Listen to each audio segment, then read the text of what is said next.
What's up mga kababayan? Kamusta kayo? Ako po ulit si Jaime. Welcome po mga kababayan sa aking vlog. And kung bago ka sa channel ko mga kababayan, ako po si Jaime. Isa po akong OFW dito sa Alcobar, Saudi Arabia na gumagawa ng random lifestyle about OFW, particular dito sa Saudi, and mga reaction videos about sports and trending topics. So ngayon mga kababayan, gusto ko lang tong itakil, gusto ko lang siyang i-flex, o gusto ko lang talakayin natin, o gusto ko lang maunawaan natin. Kasi mga kababayan, di ba? Sa atin kasi sa Pilipinas, o even dito sa Saudi or sa buong mundo, para tayo nalilito, ano ba talaga ang dapat na bakuna, o ano ba talagang vaccine na gusto nating i-inject sa sarili natin, o ano ba yung safe? Meron tayong Pfizer ba, Moderna ba, Sputnik ba, meron pang Novavax, meron pa tayong AstraZeneca, meron pa tayong Johnson & Johnson. Ano ba talaga ang safe? Ano ba talaga dapat? So ano ba talaga din ang epekto nung sinasabi nating vaccine na i-inject sa atin? Or ano bang tulong na may tutulong nito sa kaligtasan natin about ito sa COVID? Ano ba yung mga sinasabing efficacy? Ano ba maging silbi nito na kung yun dapat pala ang gagawin? Kasi mas safe yun. So yun mga kababayan, bago natin talakayin, intro muna tayo.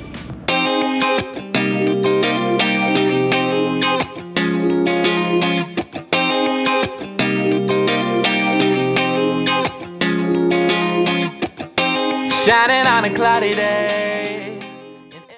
So yun mga kababayan, ito nga meron lang ako ipapanood dito sa inyo mga kababayan na gusto ko lang i-share. Kasi itong mga source na to, itong video na to mga ipapanood ko, mas marami tayong matutunan, mas marami tayong malalaman, mas mamumula tayo kung ano pala talaga dapat. So ito mga kababayan. He was referring to these numbers, the vaccine's efficacy rates. Yun. The vaccines from Pfizer, BioNTech, and Moderna have super high efficacy rates, 95 and 94%. But Johnson & Johnson, just 66. Mababa. And if you only look at these numbers, it's natural to think that these vaccines are worse than these. But that assumption is wrong. These numbers are arguably not even the most important measure of how effective these vaccines are. To understand what is, you first have to understand what vaccines are even supposed to do. Yun. A vaccine's efficacy rate is calculated in large clinical trials, when the vaccine is tested on tens of thousands of people. Tens of thousands. Those people are broken into two groups. Half get the vaccine and half get a placebo. Yun, placebo. Then they're sent out to live their lives while scientists monitor whether or not they get COVID-19 over several months. In the trial for Pfizer BioNTech, for example, there were 43,000 participants. In the end, 170 people were infected with COVID-19. And how those people fall into each of these groups determines a vaccine's efficacy. If the 170 were evenly split, that would mean you're just as likely to get sick with the vaccine as without it. So it would have a 0% efficacy. If all 170 were in the placebo group and 0 people who got the vaccine were sick, the vaccine would have an efficacy of 100%. Okay. With this particular trial, there were 162 in the placebo group and just 8 in the vaccine group. It means those who had the vaccine were 95% less likely to get COVID-19. Diba? The vaccine had a 95% efficacy. Now, this doesn't mean if 100 people are vaccinated, 5 of them will get sick. Instead, that 95% number applies to the individual. So each vaccinated person is 95% less likely than a person without a vaccine to get sick each time they're exposed to COVID-19. And every vaccine's efficacy rate is calculated in the same way. But each vaccine's trial might be done in very different circumstances. So one of the biggest considerations here when we look at these numbers is the timing in which these clinical trials were performed. This is the number of daily COVID-19 cases in the US since the pandemic began. If you're trying to make one-to-one head-to-head comparisons between vaccines, they need to have been studied in the same trial with the same inclusion criteria in the same parts of the world at the same time. If we were to take Pfizer and Moderna's vaccine and redo their clinical trial at the same time that we saw the J&J's clinical trial, we might see quite different efficacy numbers for those. These efficacy numbers really just tell you what happened in each vaccine's trial, not exactly what will happen in the real world. But many experts argue this isn't even the best number to judge a vaccine by anyway, because preventing any infection at all is not always the point of a vaccine. The goal of a vaccine program for COVID-19 is not necessarily to get to COVID-0, but it's to tame this virus, to defang it, to remove its ability to cause serious disease, hospitalization, and death. It helps to look at the different outcomes of exposure to COVID-19 like this. The best case scenario is you don't get sick at all. The worst case is death. In between, there's being hospitalized, severe to moderate symptoms, or having no symptoms at all. In the absolute best circumstances, vaccines give you protection all the way to here. But realistically, that isn't the main objective of COVID-19 vaccines. The real purpose is to give your body enough protection to cover these possibilities. So if you do get an infection, it feels more like a cold than something you'd be hospitalized for. Yun lang yun. And this is one yun thing pala that yung mga every kababayan. one of these COVID-19 vaccines do well.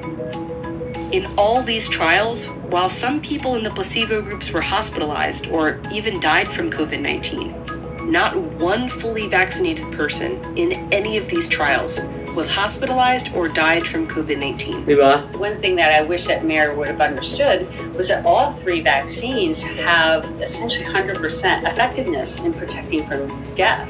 The mayor of Detroit did backtrack and said he'd start taking Johnson & Johnson doses because it's still highly effective against what we care about most. Efficacy matters, but it doesn't matter the most. The question isn't which vaccine will protect you from any COVID infection, but which one will keep you alive or out of the hospital? Which one will help end the pandemic?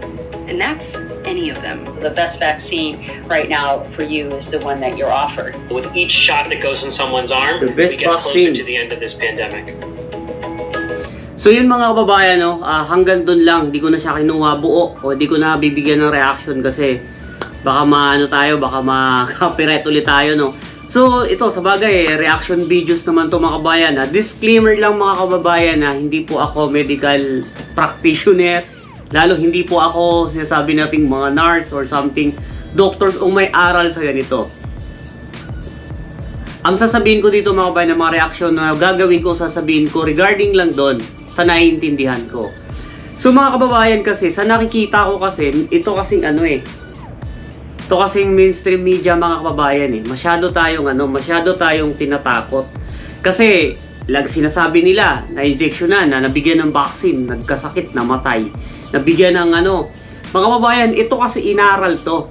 Pinag-aralan to. Kung gusto nyo makipag-argue sa kanila, gusto nyo makipag-debate, aralin nyo muna mga kababayan and then kontakin nyo sila. Kasi ito, sinubukan to Isipin nyo mga kababayan na gagaya nung sa atin pag malapit ng eleksyon, yung mga sinasabing MWS, yung mga survey na sinasabi, mga sinasabi nilang survey mga kababayan, na kumukuha lang sila ng 10 tao para tanungin na kung sino yung dapat iboto, sino yung nanguna, di ba? Ganun lang naman ng or 100. Ito mga kababayan, yung inaral nila na to is 43,000 yung pinag-aralan. Yung isang mga kababayan, yung placebo na sinasabi, ito yung mga parang wala lang, kunwari lang, na parang binibigay lang ng mindset dun sa tao na kunwari na injectionan sila kung ito ba tatamaan ng COVID. Ito namang isa, binigyan ng vaccine. So, ayon sa pag-aaral nga, yung isa umabot ng 162 na tinamaan, yung may vaccine, 8 lang. And then, ang tanong nga kasi doon mga kababayan, ano bang pinakamagandang, siya na medyo pawisan na naman tayo, ang init kasi yung LED. Ano ba pinakamagandang vaccine? Di ba sinabi din mga kababayan, no? Ang pinakamagandang vaccine kung ano yung vaccine na naiturok at kung ano yung available, kung ano yung meron. Kasi mga kababayan, hindi porkit nabigyan ka ng vaccine, hindi ka natatamaan. Hindi porkit nabigyan ka ng pinakamagandang, sinasabing pinakamataas na efficacy, hindi ka na matatamaan ng COVID. Mga kababayan, ang vaccine na to, ang sinasabi, ayon doon sa napanood natin, ayon doon sa pagkaintindi ko, ang vaccine na yan, binibigay lang para mas lumakas ka. maiwasan yung mas mataas na symptoms na sinasabi, or maiwasan yung mga sakit-sakit, maiwasan yung ma-hospital ka, or maiwasan yung death, yung pagkamatay. So ibig sabihin mga babayan, kahit ano man doon, kahit mababang efficacy, kahit mababang klaseng ano man yung Johnson & Johnson o ano man doon na pinakamababang efficacy na percentage na ayon doon sa na pag-aralan nila, wala na silang silbi. Mga kababayan, kahit alin dyan, may gamit siya. Kasi ang sinasabi dito kasi mga babayan, maturukan ka, mabigyan ka ng turok. Dapat ito kasi, ito yung gusto kong ano mga kabayan eh. Nakakainis kasi talaga yung stream media natin eh. Tsaka yung mga binabalita ng kung ano-ano sa social media. Kasi mga kabayan, ito yung gusto kong ipaano sa video na to na yung ano na wala naman siyang effect, hindi naman siya yung porket ito kasi mas delikado ito. Hindi ganoon mga kabayan, ito kasi pinag-aralan nila eh. Ang sinasabi dito, once na mabigyan ka ng vaccine na kahit anong klase niyan, ang mangyayari hindi pwedeng sinasabi hindi ka na matamaan, hindi ka na magkasakit, hindi ka na magka-COVID. No. Tatamaan ka pa rin mga kabayan. Ang magiging ano mo lang is yung immune system mo mas malakas. Maiwasan yung maiwasan yung pagka-hospital mo, pa-confine ka or something na parang maiwasan yung pagkamatay nga. So yun yung tinutukoy dito mga kabayan. So yun lang gusto kong iparating o ipaintindi kung ano pala talaga dapat. So marami akong natutunan dito mga babae na even ako dito sa Saudi naguguluhan din ako kasi maraming kwento na ito kasi delikado, ito kasi mahina, ito kasi ano. Ngayon pala mga kabayan, ito pala kahit ano pala doon. Pwede mong ipaturok kasi kahit alin dyan, safe. And yet, yung sinasabi na pwede ka pa rin naman matamaan, pero ang importante doon maiwasan. Kumbaga yung risk na magkasakit ka or something na parang mas magiging malala. So yun yung mga kabayan so yun lang mga kabayan pawisan na naman tayo. Ulit po, maraming salamat sa pagsama sa video na to. And kung may natutunan kayo, sana nga sana na-explain ko ng tama.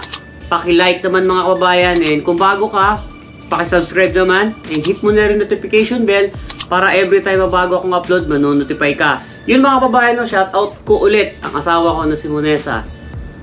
Shoutout sa iyo Han, and shoutout ko rin yung mga kapatid ko and Masikampo family, and Dunduyano family sa buong Pilipinas, at saka Masikampo kahit saan panig kayo ng mundo. Shoutout sa inyo lahat, Vienes family, Villarreal family, lahat na.